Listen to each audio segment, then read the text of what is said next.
All right, so number 7, 7 and 8 are kind of combined, so we'll kind of look at those together. It says the formula for area of a triangle is area equals base times height divided by 2. And the reason why that is, just a quick thing here. If you think about, what the area of a square is, you could think of it as doing the base times the height, or we say length times the width. But then if you think about what a triangle is just half a square, right? So if the area of a square, and not that you necessarily need to know this for this particular question, nor do I want to answer a survey. If you think about what this is, right? So the area of half a square. So that's where we're saying, oh, so it's like the length times the width, or we also use the words base times height, divided by 2, because a triangle is half the square, right? So again, not that you needed to know that there, but that's just some basic math knowledge as far as where that comes from. But this particular question, what it's trying to get at is that it's trying to get us to be able to solve the formula, not for a particular answer like x equals 2, but we want to actually solve the formula for b. So let me show you what we mean by that. So we're going to take A. Things are ghosting here. We're going to take A equals base times height divided by 2. And then what I want to do is that if, first of all, that's an ugly H. If I want to get B by itself, so there's two things I've got to get rid of. I've got to move the H. So let's maybe make a note of this here. So I've got to move H, and then I've got to move the 2.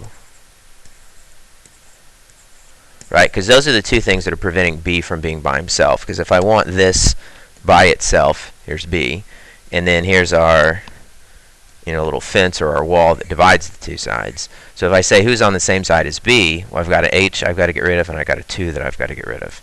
So how do I move this? Well, this says, if we talk about, and this is a fraction, and this is true anytime you want to bust up a fraction. Your fraction buster is that you multiply by whatever's on the bottom of that fraction.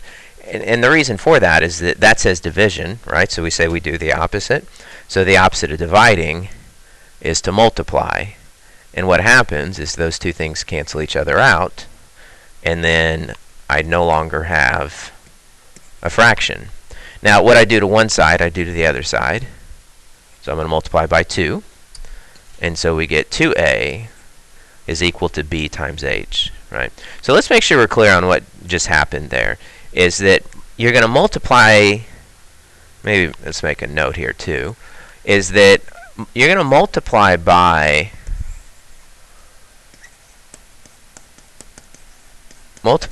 the denominator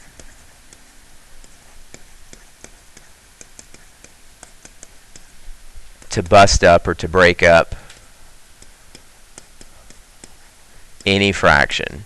So, and that's not just true for this problem. This is true anytime you have a fraction, you don't want something to be a fraction, you multiply by what's on the bottom, those two things cancel each other out, and then voila, you don't have a fraction anymore.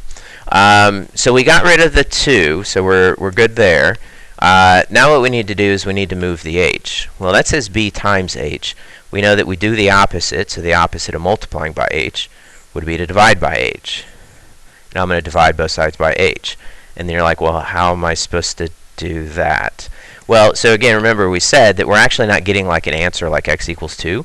We just want to rewrite. We're just moving some stuff around. So I wouldn't do anything with it. It just would be 2a over h is equal to b.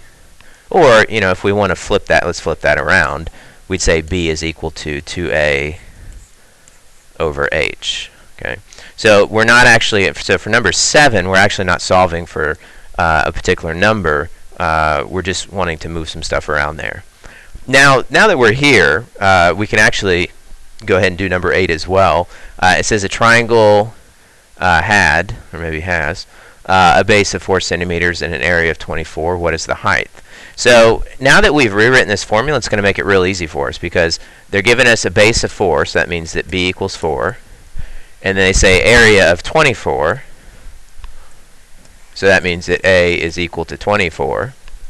And then all I'm going to do is I'm just going to substitute into my equation that I just came up with here. So I've got B is equal to 2A over H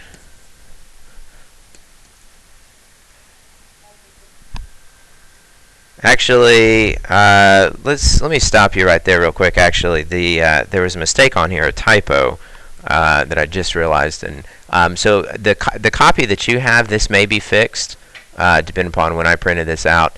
Instead of a base of 4, that actually should say a height of 4, because the whole point is that we actually want to know these two things, and we're trying to find for B. So my apologies there. Let's change that to an H equals 4. So again, you may need to make that correction on your paper, or if you have a newer version of this, it may already say that.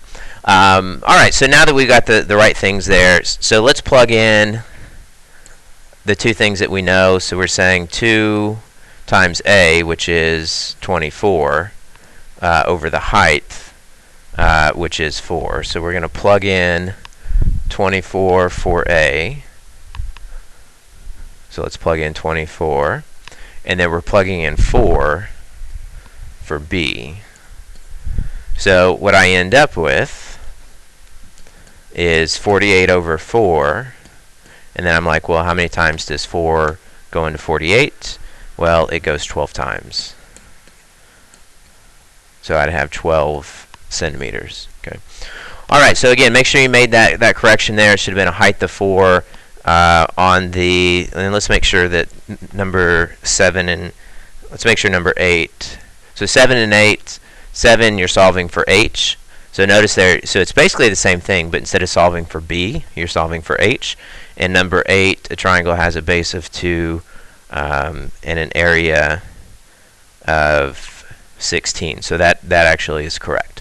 All right, so go ahead and try, and I will tell you that, by the way, for the height, because you're solving for height here, you should get height equals 16 centimeters, just so you can check your answer there. All right, so that's 7 and 8. We'll kind of do that as a combo there since they both related to each other. So stop here, do 7 and 8, and then we'll do number 9.